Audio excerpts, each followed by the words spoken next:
the barrier to entry for language AI SaaS has been dramatically lowered over the past 2 to 3 years. It's incredible what you can build now. The number of health and safety incidents that are linked to sound quality has increased since the pandemic made virtual and hybrid meetings commonplace. Hi, everyone, and welcome to episode 152 of SlaterPod. Hi, Esther. Hi, Florian. All right, so we are closing on the early bird for SlaterCon Remote on March 22nd. So do register. Lots of good speakers, lots of good content, trying to unpack all that ChatGPT stuff. We have a lot of other stuff, of course, in the agenda as well. So head over there and sign up. On the agenda today, we got a new report out, published a few minutes ago. Speaking about that, you talk about machine dubbing. Then we'll unpack a research paper that's dealing with fuzzy matches, LLMs, and MT. Then briefly, we just came across a 20 million euro natural language processing request for proposal from our friends at the European Commission. And the Translation Bureau in Canada gets a slap on the wrist. You're going to tell us more about that. But first, when was the last time you played a video game, Esther? Probably when I was forced to try out Call of Duty when my boyfriend first bought it. So let's go. That was 2020. Yeah. 2020. All right. It depends what counts as a video game, because I do play some like word games, nerdy things on my iPhone. Are word games, nerdy things localized? Well, I don't know because I play in English, but there you go. Potentially. Yeah, well, I guess Call of Duty would be localized. I don't play a lot of video games. The kids sometimes use Apple Arcade. I did subscribe to that, and so there's some small games there, but so far, no major interest from the kiddos. Anyway, there's a gazillion other people that do play a lot more video games, spend a lot more time playing video games than you and I. Yeah, I live with one. You live with one. There you go. So all of those video games need to get localized because not everyone on this planet speaks and plays video games in English. And so we unpacked this fast-growing part of the language services market in a 100-page monster report. Probably one of the most detailed, if not the most detailed report we ever published. Excellent resource for localization providers, game publishers, investors, everybody who's looking at this space. How big is it? Like, do we have a number on it? Yeah, we do. So we sized it at, I think, a little under $1 billion US dollars, rounded up to $1 billion, I should say, in 2022. So fast growth in 2022 of around 18%. Cool. And we did kind of cover the entire cycle, the entire development cycle, right? From kind of early on to post-production, post-marketing, whatever's the appropriate term there. Can you just give us like literally the 30-second highlights of what's in the report if people are curious? Yeah, I mean, I think we kind of tackle it from all angles. So like you said, looking at game development, unpacking how the process really, which is super complex from initial ideation through to release of the game. We highlight the role of LSPs, the opportunity also for LSPs in being part of these worldwide releases of games. We also talk about, the different services specifically, so things like audio localization compared to translation of in-game text, for example. So different content types, as well as some of the challenges that are posed and often encountered for game localization, and the role of technology, including MT and post-editing, looking at how that's evolving. We also look at different segments. So as I sort of clumsily said, I do play a bit of games on my mobile. So we unpack the key segments of mobile, PC, console, also look at key geographies and languages for game localization.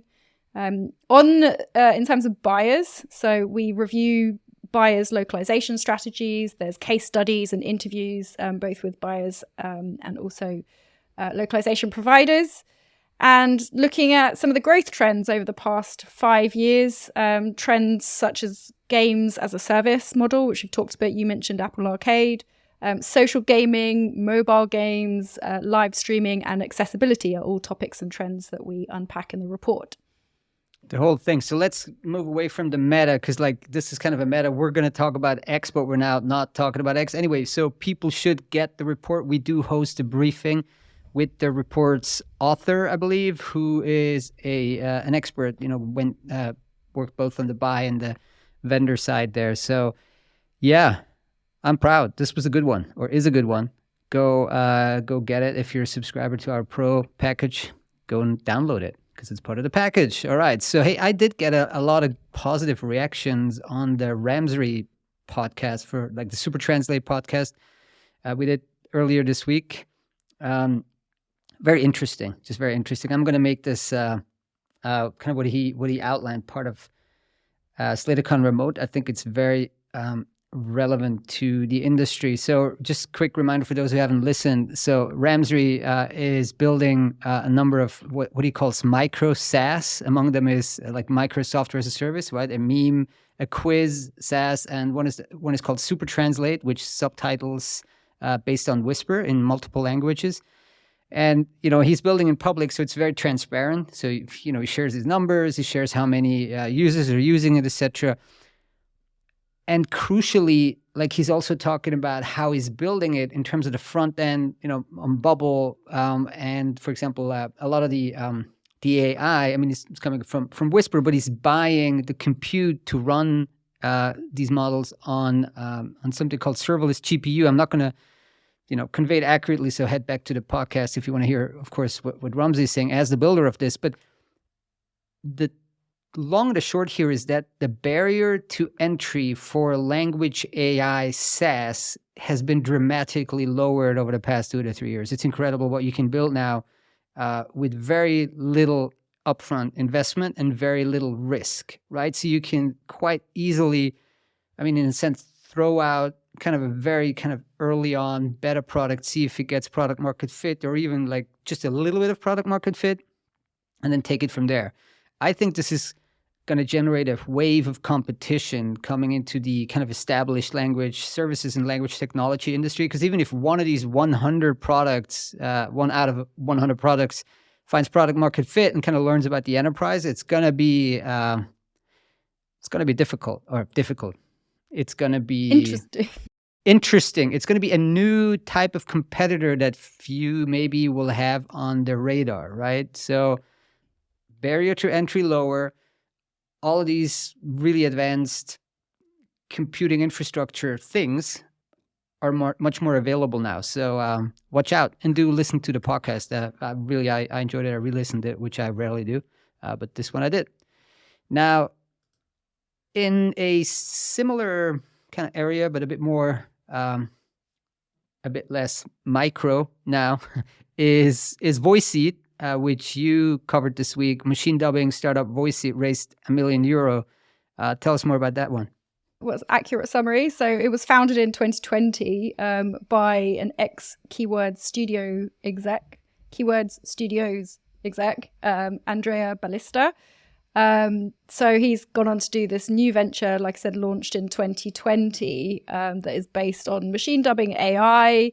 They've got this patented AI technology at the core.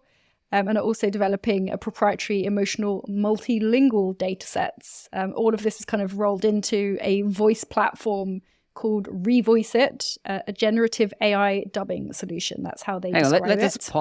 Let's pause. Check out the jargon here. So proprietary emotional multilingual data set. Yeah. I love the emotional one. I did the proprietary multilingual one. Sure, I could have, seen that coming, but the emotional one. Yeah, I think this is kind of one thing that they're tapping into, is the idea of kind of controlling expressive style. So being able to maybe, I suppose, program a voice to speak with certain expression or emotion. It's going to get so weird. I'm seeing so much more deep. Say the same thing, but say the same thing like you're really sad. Say it's sad. Maybe it's, what the sort of notes that a director would give to a voice talent. And so what's this primarily aimed at? Is it for entertainment content, for like short form stuff on, I don't know, TikTok, Twitter, Instagram, or like YouTube, or bigger movie things? As I say, coming from a gaming background, the founder, that is, they are targeting video game customers. They see a use case there. Also media and entertainment, advertising, marketing, and corporate video localization. So really not limiting it to one specific target market there. But it is SaaS, so customers can sign up. And the idea is then that the customers will upload source voices. So let's say yours or mine, a source script, as well as related translations, so translations of the script. And then the platform, Voiceseed's platform, will produce the target voice in the language selected.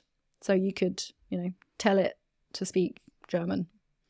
That would be so weird. If somebody took all of the YouTube videos with my accented English and then kind of try to make it speak German, that'd be funny. Yeah, you'd have to compare, your sort of native German, Swiss German, with what Voiceseed or any of the other ones would imagine you or produce you as speaking in German based on your English. I tell you, the day I get a proper Swiss German AI voice or like an artificial voice, that's when the freak out moment happens. I haven't heard any of those because it's just so, yeah. All right. Well, so they have competitors, right? Yeah. Well, so they've raised a small amount of money at this point, so euro 1 million in a seed round from an Italian VC firm and also from the European Innovation Council. They also have previous grants of about 2 million euros. Don't have any financials disclosed. Obviously, they're still fairly early on in the journey, having been founded sort of two-ish years ago. Would you say competition? Yeah, well, I mean, similar to what you were talking about in that previous segment there about Ramsey, I mean, the competition is hotting up in this space, the kind of AI dubbing or machine dubbing, people coming at it from slightly different angles, but a lot raising money, at least in 2022, based on these kind of AI-centric dubbing pitches. So you had Deep Dub, Papercup, Dubverse, and DubDub, all raising different amounts of funding, some kind of smaller amounts, some larger amounts in 2022. But I think we even highlighted this in the M&A report. I mean, machine dubbing and kind of that voice technology piece of multilingual is certainly hotting up. Indeed it is. Another area we covered this week was research by Yasmin Moslem, who we had on the pod about half a year ago.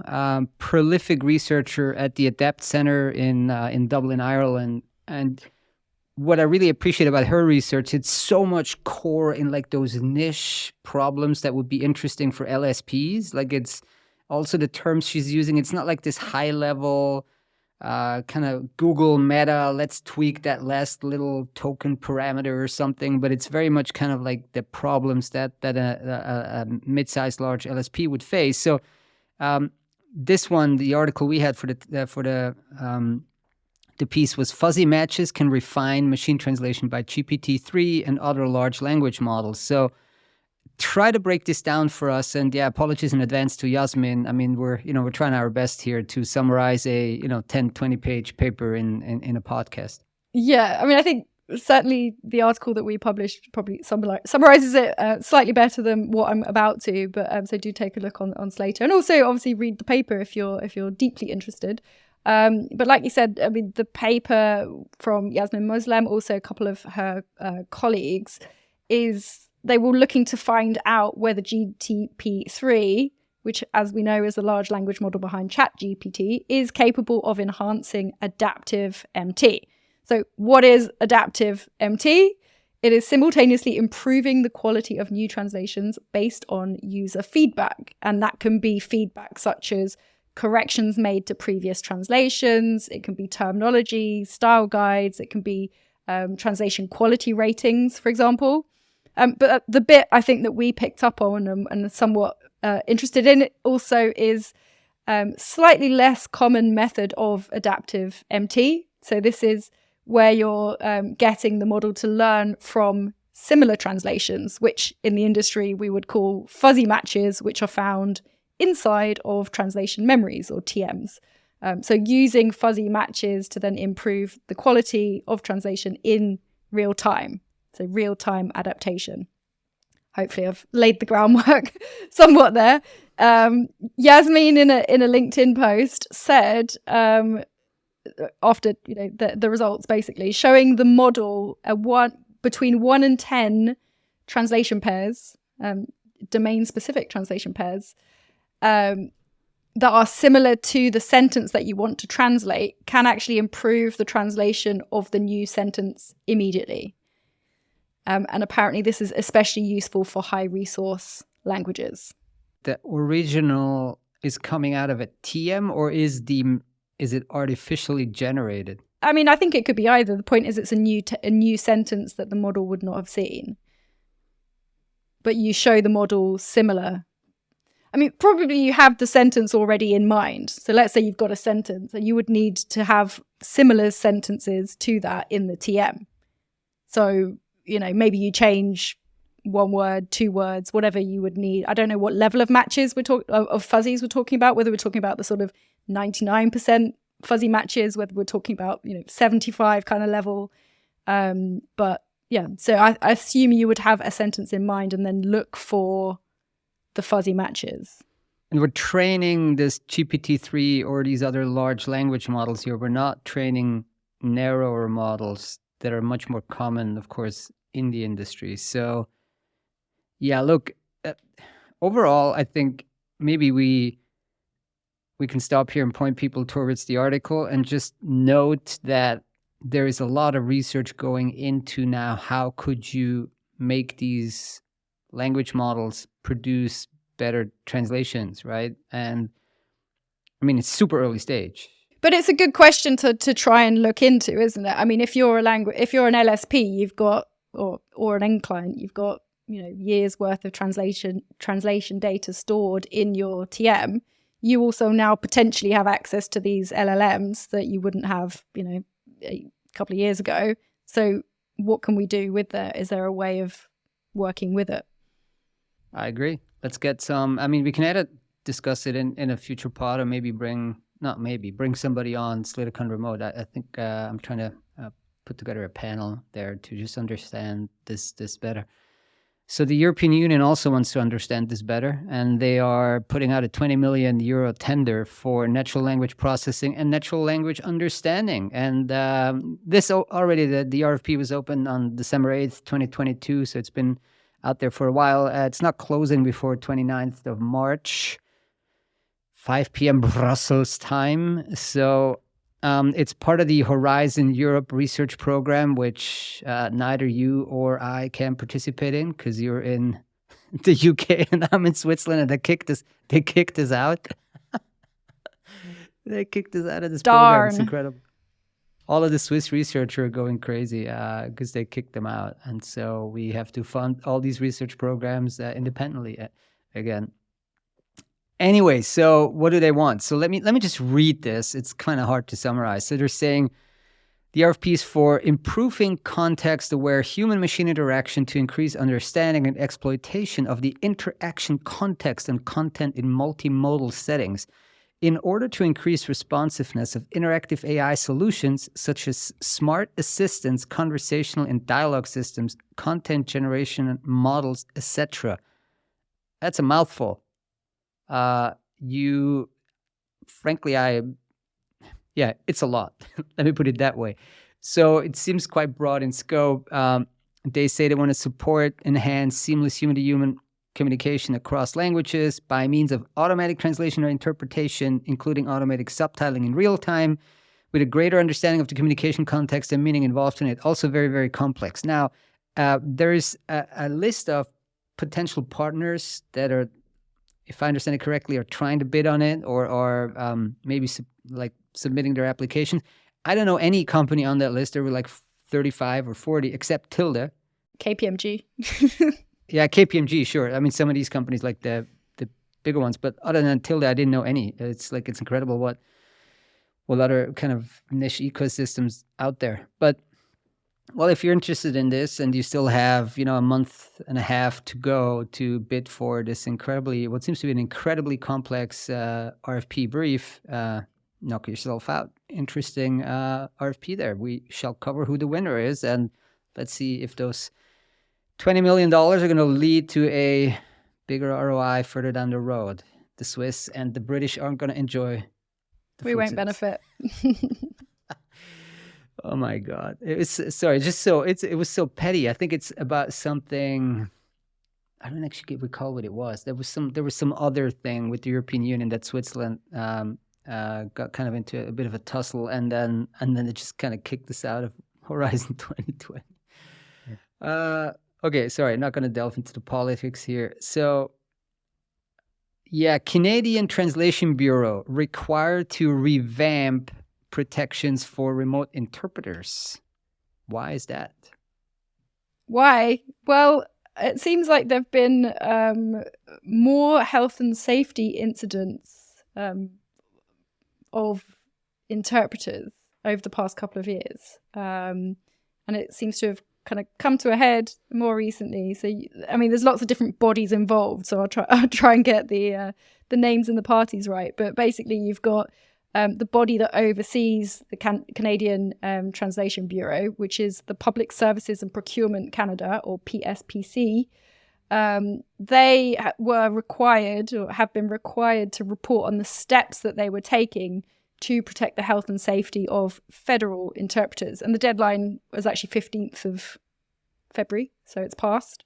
But this was an order that came from Canada's Labour programme, really at the start of February. But there's kind of a backstory to this, which is that a professional association, the CAPE, actually filed a formal complaint on behalf of federal interpreters that it represents around a year ago, just over a year ago now.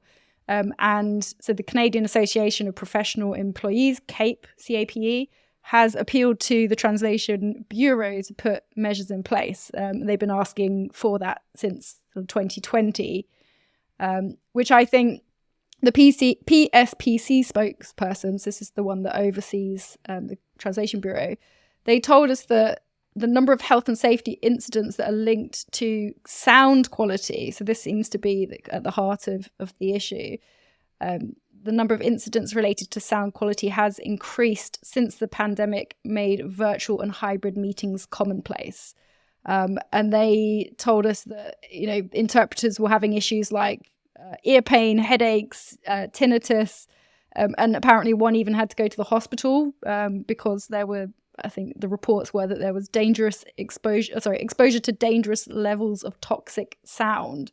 But I mean, it's kind of creating other issues as well, other than just the kind of health element, which is important enough in itself. The Bureau is having to use contractors to fill gaps left by interpreters who have been had to go off on sick leave because of these types of issues. So, I mean, obviously the Translation Bureau is responding, or the overseer, which is the PSPC. They've said health and safety are a priority for the Translation Bureau. They also said the Translation Bureau will follow the directions, and the directions are already in line with the efforts already in place. So they have put measures in place, and they've highlighted some of these. For example, they will have a technician present in the room with interpreters to hopefully help with the sound and sound quality. They've said interpreters can do no more than 3 hours of remote interpreting each day without any impact on their pay. And they've committed to ensuring that Parliament provides suitable headsets for participants during virtual settings, because that was found to be one of the kind of causes of the noise issues. Sounds reasonable. I mean, I never interpreted online, but this is coming out of Canada. We had it in the European Union. There seems to be something going on that is not healthy if you do too much of this. So good luck to the interpreters, everybody involved. Hopefully this gets sorted out to everybody's satisfaction. All right, so that was it for today. Head over, get our Game Lock report, and if you have time after reading it, play some video games.